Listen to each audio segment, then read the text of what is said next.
I mean, I think there's a lot of advantages that Bitcoin has over gold, in terms of it being easier to secure and transfer and verify and divide, and you can program it. It's native to the internet, and it's more scarce than gold is. So, I think the one thing gold has over Bitcoin is just the track record.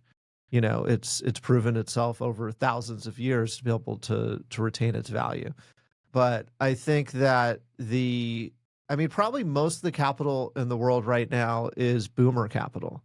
And so I think there's a real generational divide where, if the boomers like believed that Bitcoin really is this scarce asset that has the same, has even greater scarcity than gold, and is completely secure, and all the claims about it. Like, I think if they actually believed that and had conviction about it, then all this capital would be moving into Bitcoin. But I think there's still a lot of skepticism out there.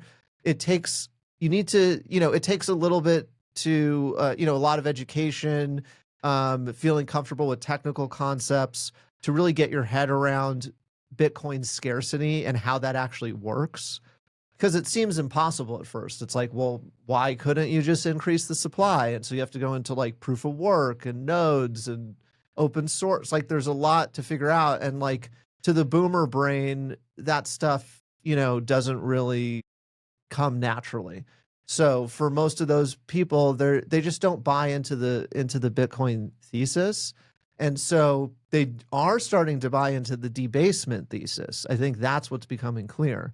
But they're going to gold, as a way to protect themselves.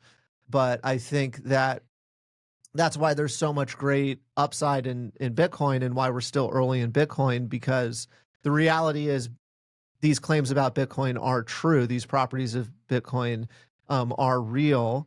And as more and more people understand that, they're going to see this is a better alternative to gold. And then there's just the natural kind of generational shift that's going to take place, where one day most of the capital in the world will be millennial capital, or Gen Z capital. So I think as that starts to happen, things will move towards Bitcoin away from gold.